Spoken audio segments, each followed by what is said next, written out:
You must have seen a situation where a company reaches a new level but continues to use old planning and financial reporting tools. This can lead to many mistakes, limitations, and inability to meet the needs of a growing business. Moreover, data collection and validation take longer than financial analysis itself. Bookkeeping or ERP systems can perfectly handle the job of processing transactions. Spreadsheets are there to deal with rapid manual analytics. However, modern performance management systems are needed for financial modeling and control of the main enterprise performance indicators.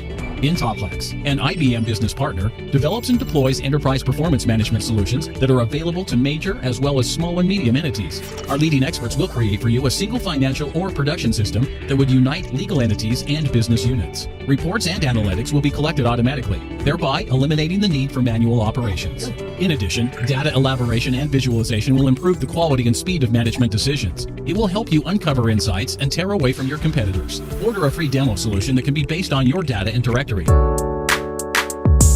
Ever wondered what it's like to work in business? There are lots of different pathways you can follow.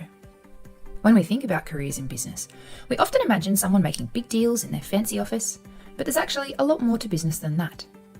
You can find a career in business at any level, from entry level through to executives, and business people work in every industry.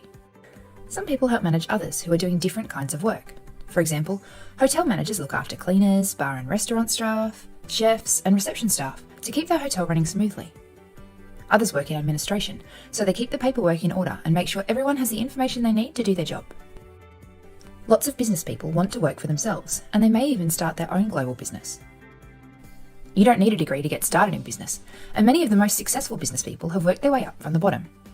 You will need to work hard, be reliable, and think on your feet to succeed, and it can also help if you're good with people. In international trade based on the logical saying of no man is an island. Countries trade to benefit from interacting with other countries. Countries in isolation have to contend with being self-sufficient and having a lesser variety of goods. With international exchanges of goods and services, countries get to enjoy a wider variety of goods that may offer better quality. Besides that, the key reason for trade is that by trading goods, countries can afford to specialize in producing only some items that they're relatively better at producing. Trade means each country does not need to produce everything, but just focus its scarce resources on what it produces more efficiently, or what it has a comparative advantage in.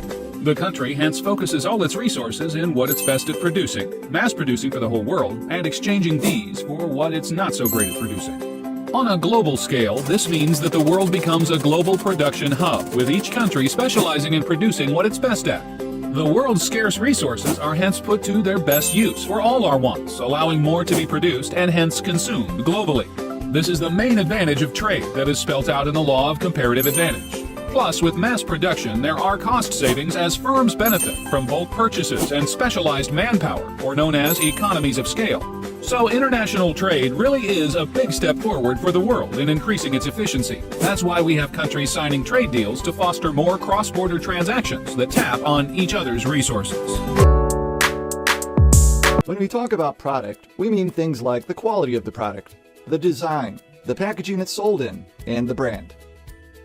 Price not only refers to the retail price, but also any discounts. Do you accept payment plans? Are there any specific credit terms if the customer has to borrow money to buy your product?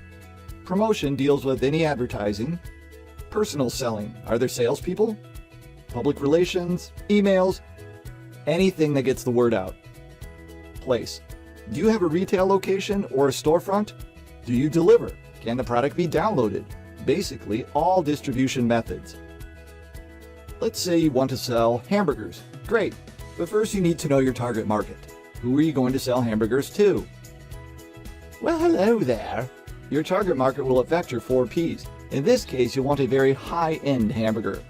Consider a product that features truffles, which are super expensive stinky mushrooms. Oh, that sounds delightful. You're going to have to charge a lot because your cost will be high. $25. A good promotion might be an advertisement in Fancy Pants magazine. And a perfect place to sell the hamburger would be at the Polo Club. I think a career in finance is one of the most intellectually stimulating careers one could have. It really is a lifetime of learning. The investment business is an exciting business. It's fun to think about how can I take $1 of capital and buy something, generate a favorable return. Think about that in the context of all the different forces that are changing things. That's why I think all sorts of people are attracted to it. the focus on being a meritocracy, on being super entrepreneurial, on intellectual challenge and debate, and also creativity. Those things make the job exciting. It's hard work. It's like doing puzzles all the time. So if you're a person who likes challenges and likes working in a team to sort those out, this is a pretty exciting place to be. I really would encourage women who feel an aptitude for those kinds of things to consider a career in finance. Welcome to EduCounting, where we're passionate about financial education. Today's video is an accounting overview and is the first video in our introductory accounting course. Accounting covers a lot of ground, but it's primarily the recording of information. First, you have to recognize a financial transaction, then record it, and lastly, report on it. Many people use accounting information. They can be divided into two groups. Internal users are those within a company who use the information to make decisions to run the business. External users are those outside the company, like investors and creditors. There are basic rules for accounting, and we refer to those rules as GAAP, or Generally Accepted Accounting Principles.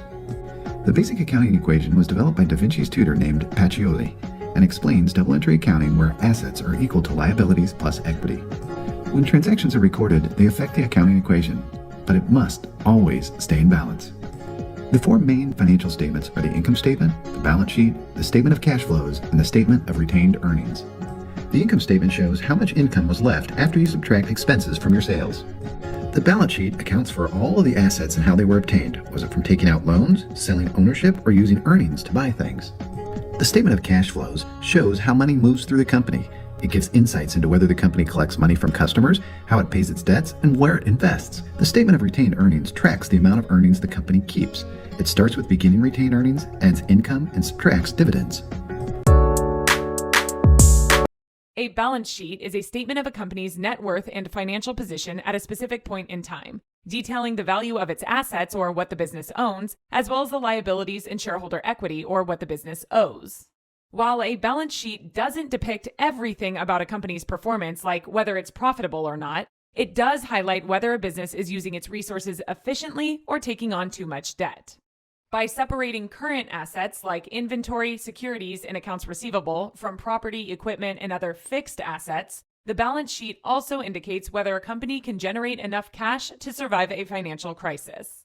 Only publicly traded companies are required to produce balance sheets. However, every business should incorporate the practice into their financial processes, as balance sheets provide essential information about the company's long-term financial soundness and resilience, while also letting shareholders know what their investment in the business is currently worth.